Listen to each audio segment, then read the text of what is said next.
Hello everyone. तो आज इस वीडियो में एक ऐसी मोटिवेशनल कहानी को सुनते हैं जो हमारी लाइफ से जुड़ी हुई है। अगर हम इस कहानी के मोरल या फिर इस कहानी के माध्यम से जो कुछ भी बातें हमें सिखाने की कोशिश की गई है उसे अगर हम अपनी लाइफ में अप्लाई करते हैं तो हम अपनी लाइफ को अच्छा बना सकते हैं, हमारी लाइफ को बेहतर बना सकते हैं। आजकल मैं एक बुक पढ़ रही हूँ, यू कैन विन, जिसके राइटर है शिव खेरा। इस बुक में एक स्टोरी दी गई है और उस स्टोरी को पढ़ने के बाद मुझे ये रियलाइज़ हुआ कि हाँ, मैं भी ये सारी चीज़ें करती हूँ और मुझे इस हैबिट को बदलने की ज़रूरत है। तो स्टोरी को शुरू करते हैं। स्टोरी है एक फार्मर की जिसका नाम हफ़ीज़ है और वो अफ्रीका में रहता है। वो अपनी लाइफ में ना बहुत ज़्यादा खुश है, अपनी लाइफ में सैटिस्फाइड है और इस तरह से वो हँसी-खुशी अपनी दिन गुज़ारता है, हँसी-खुशी ज़िंदगी गुज़ारता है। एक दिन उसके पास वाइज़ मैन आता है, या मैं कहूँ कि साधु वहाँ पे उसके पास आता है और वो वाइज़ मैन जो है हाफ़िज़ को बताता है कि तुम्हारी लाइफ़ में ना शान-ओ-शौकत, पैसा है और डायमंड भी है तुम्हारी लाइफ़ में।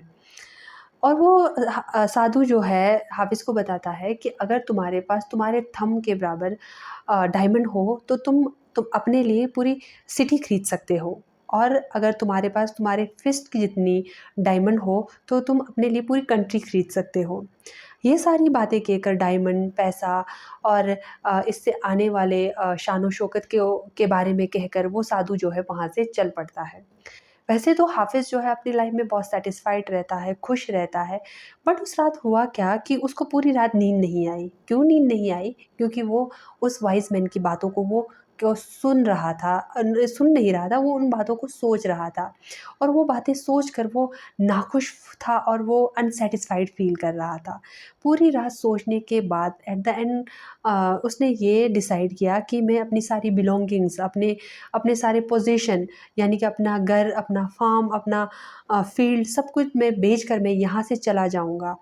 और नेक्स्ट मॉर्निंग उसने वैसे ही किया, क्योंकि उसको पूरा विश्वास था कि वो संत जो है, वो वाइज़ मैन जो है झूठ तो नहीं बोल सकते।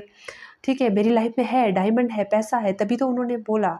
तो वो ये डिसाइड करता है कि मैं सब कुछ बेचकर मैं यहाँ से चला जाऊँगा, और वो बेचकर अपनी सारे बिलॉन्गिंग्स को बेचकर वो चल पड़ता है। सबसे पहले वो अफ़्रीका में पूरे जगह तलाश करता है डायमंड की, बट उसको कुछ भी नहीं मिलता, उसके हाथ कुछ नहीं लगता। नेक्स्ट वो कहाँ पहुँचता है? वो यूरोप में जाता है। यूरोप में भी वो हर एक कोना, हर जगह छानने के बाद उसको डायमंड नहीं मिलता, और एट द एंड वो जब तक वो स्पेन पहुँचता है ना, वो फाइनेंशियली, इमोशनली, फिज़िकली, ठीक है, वो पूरी तरह से एग्ज़ॉस्टेड हो जाता है और फ्रस्ट्रेटेड भी होता है। वो इतना कमज़ोर होता है कि एट द एंड वहाँ पे भी कुछ नहीं मिलने के बाद वो सुसाइड कर लेता है, वो अपनी जान ले लेता है। तो दूसरी ओर जहाँ पे उसने अपना बगीचा, अपना घर, सब कुछ बेच दिया था, उस घर का नया मालिक जो है वहाँ पे बहुत हँसी-खुशी रह रहा था, हँसी-खुशी अपनी ज़िंदगी गुज़ार रहा था। अब उसके घर के साथ ही एक छोटी-सी नदी बहती है। एक दिन क्या होता है कि उस नए मालिक को नदी के पास कुछ चमकता हुआ पत्थर सा दिखता है। पत्थर जब दिखता है तो वो जाकर देखता है, तो उसे फ़ील होता है कि यार ये तो बहुत सुंदर है, ये बहुत चमकीला पत्थर बहुत सुंदर है। वो उसको उठाकर लाता है और अपने कमरे में रख देता है। अब उसी दोपहर को वो जो वाइज़ मैन था, वो जो संत था, वो वहाँ पे आता है और उस चमकते हुए पत्थर को देखकर वो बोलता है कि अच्छा, हाफ़िज़ वापस आ गया है। हाफ़िज़ का नाम सुनते ही नया मालिक जो है, ओनर जो है, वो ये कहता है कि आप हाफ़िज़ के बारे में क्यों पूछ रहे हो? तब वो संत जो है उसको बोलता है कि ये जो है पत्थर नहीं, ये क्या है, डायमंड है। मैं जब पहली बार यहाँ पे आया था तो मैंने डायमंड को पहचान लिया था और हाफ़िज़ को इसके बारे में बताया भी था। फिर वो जो मालिक है नया, उस घर का मालिक है, वो क्या करता कहता है कि नहीं, ये तो एक साधारण सा, एक सिंपल सा स्टोन है, कुछ नहीं है। ऐसे तो यहाँ पे कई सारे पड़े हुए हैं। फिर वो उस वाइज़ मैन को ले जाता है, वो दिखाता है तो कि वहाँ पे बहुत सारे चमकीले पत्थर पड़े थे। उनमें से वो कुछ पत्थरों को उठाता है और सैंपल सैंपल ले लेता है और उसको एनालिसिस के लिए भेज देता है। कुछ दिनों बाद, कुछ दिनों की जाँच के बाद ये पता चलता है कि ये सच में ही डायमंड है, और वहाँ पे सिर्फ़ थोड़े नहीं, पूरे एकड़ ऑफ जो फार्म था ना, वो डायमंड से कवर्ड थे। तो ये थी हाफ़िज़ की कहानी। हाफ़िज़ ने जैसे अपने सराउंडिंग में बिना चेक किए, ठीक है, एकदम हेस्टली जो है उसने डिसीज़न लेकर अपना सब कुछ बेचकर वो वहाँ से चल पड़ता है, और एट द एंड उसका नतीजा क्या हुआ कि वो डून की तरफ ले गया उसका डिसीज़न। तो इस कहानी से हमें ये सीख मिलती है कि एवरीथिंग इज़ विद इन अस। ठीक है, अगर हम अपने ऊपर काम करते हैं, अगर हम अपनी खूबियों को तराशते हैं, तो हम भी क्या है, अपनी लाइफ में अच्छा कर सकते हैं। हमें बस करने की क्या ज़रूरत है कि उस हमारे अंदर जो रियल डायमंड है उसको खोजने की ज़रूरत है, अपनी खूबियों को पहचानने की ज़रूरत है। हम लोगों की ऐसी आदत बन चुकी है कि हमें ना दूसरों के प्लेट में ही खाना अच्छा दिखता है। बोलने का मतलब ये है कि हमें हमें हमेशा दूसरों की चीज़ें ही अच्छी लगती है, और इसी वजह से हम ना अपनी जो खूबियाँ हैं उसको हम भूल जाते हैं। और इससे मुझे ये भी फ़ील हुआ कि कहीं न कहीं ना जाने-अनजाने में हम लोग यही चीज़ें करते हैं। हम लोग अपनी से ज़्यादा दूसरे की जो खूबियाँ हैं ना उनको देखते हैं। हाँ, ये ठीक है कि दूसरों की खूबियों को हमें एप्रिशिएट करना चाहिए, हमें उनसे सीखना चाहिए, बट ये बिल्कुल भी सही नहीं है कि हम अपनी खूबियों को नज़रअंदाज कर रहे हैं। हम लोग क्या सोचते हैं कि भगवान ने उसको भरपूर दिया, उसे परफेक्ट बनाया है, उसको हर चीज़ से नवाज़ा है और मेरे पास कुछ भी नहीं है। हम लोग ये सोचते रहते हैं और इसी वजह से हम अपनी लाइफ़ को दूसरों के साथ कंपेयर करते हैं, हम जेलस फ़ील करते हैं, हम नेगेटिव माइंडसेट के हो जाते हैं। और इन जेलसी, कंपैरिज़न, नेगेटिविटी की वजह से हम अपनी लाइफ़ की जो एसेंस है, हम अपनी लाइफ़ की जो मीनिंग है, उसको हम खो देते हैं। तो मुझे लगता है कि हमें अपनी लाइफ़ पे फ़ोकस करना चाहिए। देखो, ऐसा है कि भगवान ने ना हर किसी को किसी न किसी चीज़ से नवाज़ा है। हर किसी के अंदर कुछ न कुछ टैलेंट ज़रूर है, बस हमें उस टैलेंट को खोजने की ज़रूरत है। भगवान जो है ना हर किसी को इक्वल अपॉर्च्युनिटी देता है। तो कोई इंसान जो है, कोई एक इंसान उस अपॉर्च्युनिटी को पहचान लेता है, उस अपॉर्च्युनिटी को ग्रैब कर लेता है और उस अपॉर्च्युनिटी को पे हार्ड वर्क करके अपनी लाइफ में सक्सेसफुल हो पाता है और आगे बढ़ जाता है। और कोई दूसरा इंसान जब भी उसके पास कोई अपॉर्च्युनिटी आती है, तो या तो वो उस पे अफ़सोस करते रहेगा, उस पे बहाने बनाएगा, या फिर ये कहेगा कि ये मेरे से नहीं होने वाला है।